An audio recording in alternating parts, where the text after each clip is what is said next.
Hello, everyone. We are here with Idara from Nigeria, and she's going to share a little bit about her experience in the Career Accelerator program. So, Idara, I'm going to let you take it away. Just share a little bit about who you are, what your career goals are, what your teacher was, all that good stuff. Okay, so as you said, my name's Idara.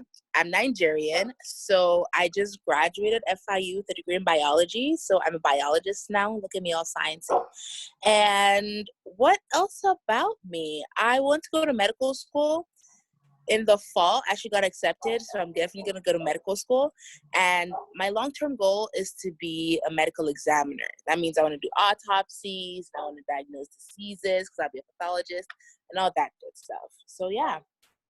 Fantastic. Thanks for sharing it. You've come a long way in the 4.5 years that I've known you. So let's back up to the very beginning. Like, think about your very first semester at FIU. What were you feeling at the time? How confident were you in your future goals? Tell us a little bit about what it was like for you then.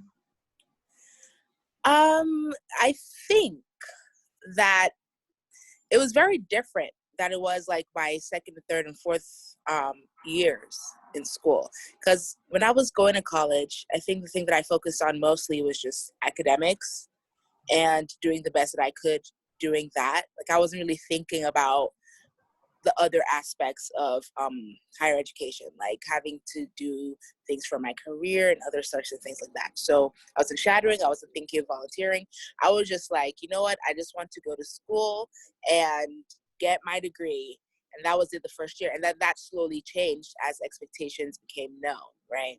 So yeah, that was it. And I wasn't, technically on paper, I was exploratory, but I knew that I was gonna be a biology major right before I went to college. So I was already like set on what I wanted to get my degree in.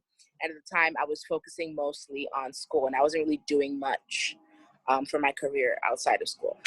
Got it. Yeah. So you mentioned that change whenever you realized certain expectations. What were those expectations that, made you change?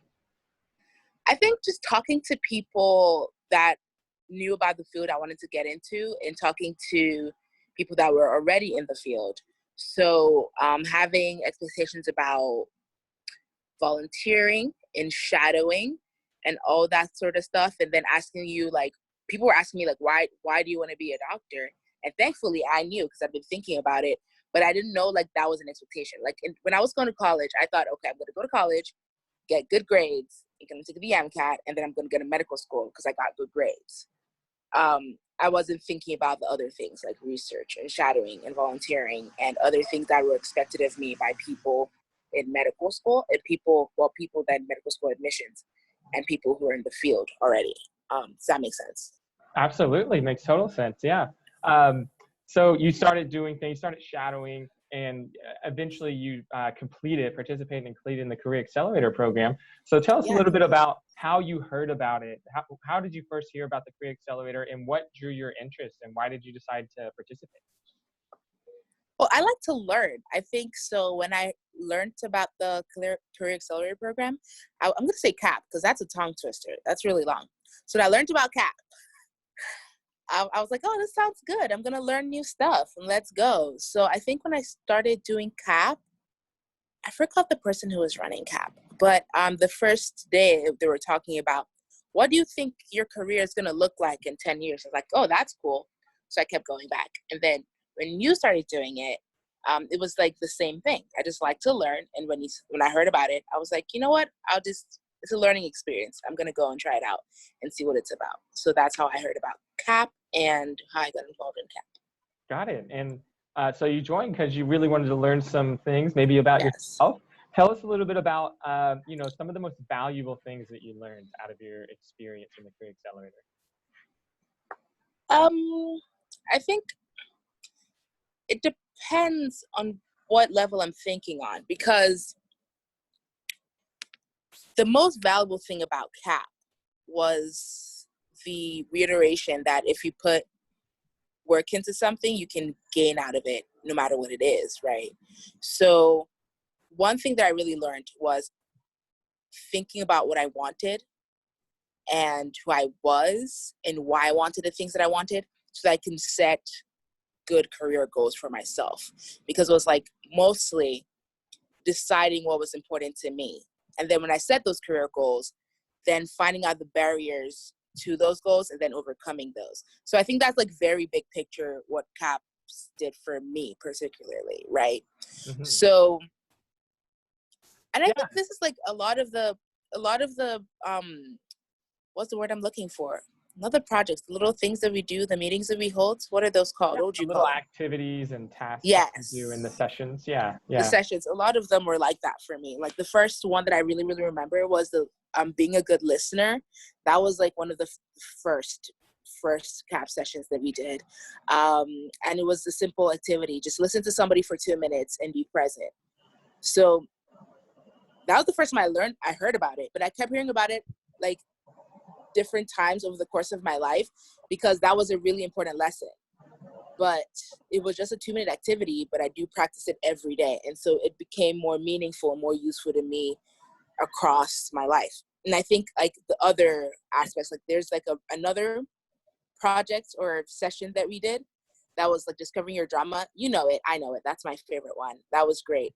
So once I was able to realize that I had this like false idea that I wasn't good enough to get into like my careers because I thought I wasn't good enough in other aspects of my life, and like that was just crossing over, then I realized that I was actually setting limits on myself.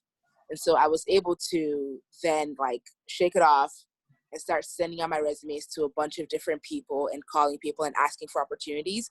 And eventually I got an opportunity in the Miami-Dade Medical Examiner's Office, and I started volunteering there and shadowing there. So if I didn't discover that about myself, I would have never, like maybe I would have in like 20 years or 2 years or whatever, but I would not have taken the initiative at that time. And so, yeah, those things were important. But in general, I think what was most important is realizing that the little things that we do take for granted, like if you learn about them and you apply them to your life, that they can have much bigger meaning than just, that 2-minute listening activity or the 40-minute discover your drama activity, if that makes sense. Yeah, sure. Yeah, thanks for sharing. And I hope that everyone who participates in the Career Accelerator has that same kind of story as you. You came in, you learned a little bit about the direction you want to go, but why you want to do it, who you are. And then you said you discovered those barriers, and you mentioned the listening and those sort of feelings that creep up on us sometimes that we might not be good enough. And then you overcame it, immediately went out and got some job shadows with some doctors at a nearby hospital. Tell us a little bit about that experience and maybe some other achievements that you feel like came out of your participation in the Career Accelerator. Okay, so definitely the shadowing one. So right after, I think it was like a Wednesday or something, so when we had the Discover Your Drama, I can't call it a session. It feels like calling it a session is weird. It was an exercise. I think an exercise. Yeah. Okay. So we did the Discover Your Drama exercise. And basically, for those that don't know about it, like the drama it's not real, right? You're acting it out. So sometimes we tell ourselves things that are not real and we start to live those so-called realities, but they're not really realities. They're just like perceptions that we have made into like a false reality, right? But they have the same power as reality, because if you believe something and you work with it, it becomes real for you, right? So that was my drama, was feeling that I wasn't good enough because that wasn't true, but I just believed that it was true. And so I was acting in accordance with that. And like self-fulfilling prophecy, I didn't do anything to like advance my career. Like I had a resume, pretty good resume. I have a good GPA. I have been like a peer mentor in Global First Year. I've been in CAP. I've been doing other things, but I didn't really think that, anything was special about it, right? But that's wrong. That was very wrong.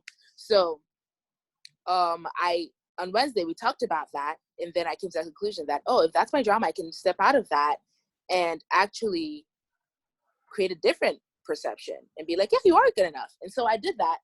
And I went out on a Friday, like 2 days later, because John was like, you have to be actionable about it.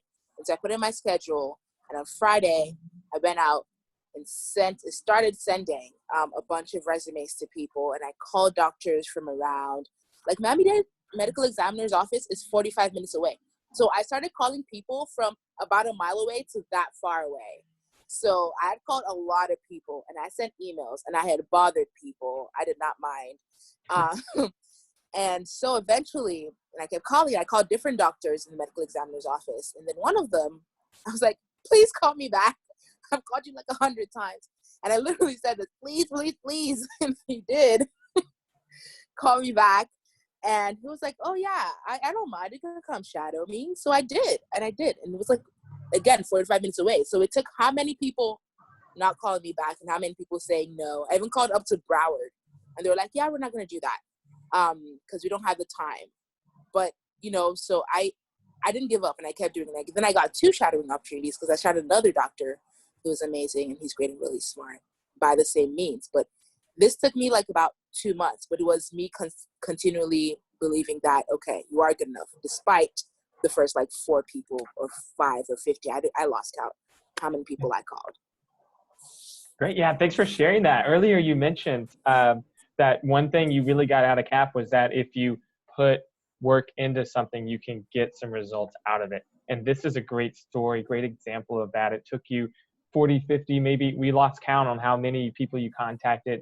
You got the opportunity that you were looking for, leveraged that to get more shadow experiences. And now you're on your way to medical school. So congrats, Idara. Yep. Yeah, it's Yay. really, I know, I'm excited. You're going, it's April now. You're going to be there in August? July. Late July, July 27th, basically August. Okay. I don't know why they couldn't give us an extra week, so we just say we're going in August, but okay. Yeah. July 27th. Yeah. Well, congratulations again. That's fantastic. Just one more quick question for you. If you had one thing to say to, you know, students who are in their first semester, global first year, just like you once were, hear about the Career Accelerator program, and they're not sure if they should participate. They're kind of on the fence about it. What would you say to that person? I would say go ahead and participate. Like, I wasn't sure what to expect. I just went with an open mind. I was like, I just like to learn stuff. So this was something to learn, right? I didn't know what I was going to learn. I wasn't sure what the whole Career Accelerator program looked like, but I was just open to it. And it's not a big time commitment. I mean, if I could do it, you could definitely do it. I don't know, not trying to brag here, but I don't know anyone that has such a schedule as mine. It was crazy. I always had stuff to do, but it was not impossible for me. And I think it's much easier for other people. It was like an hour every week for about like 5 weeks. That's not a big time commitment for what it could do. And if you just go and have an open mind and learn something, there's always going to be something for somebody. Like the listening exercise, like the first exercise, that's what you always remember it first. That was the one I remember. The listening exercise was really good for me. It was a small exercise, but I realized like now, 4 years later, just how much that has meant for me, not just in my career, but like my personal relationships, and how that was like about, I didn't even know I had. I didn't know I wasn't a good listener at the time, but now I learned, and now I'm better at it. And it's good. And also learning about yourself is important. And if anything, this is an opportunity to learn about yourself, because that's another feedback that I get, is that you really know what you want and you're sure of it. And that to me is one of the best things that I could get out of Career Accelerator program. I think many things in my life have made me that way, but definitely CAP was one of them. Great. And well, so I'll say do it. I'm really excited to hear that you got that level of clarity on your future, and I really appreciate it. Thank you so much for taking the time, Idara, to share your story with us. I hope that you have inspired others as much as you have inspired me over the past 4.5 years that we've known each other. But thank you so much for coming on and sharing your story. Thank you.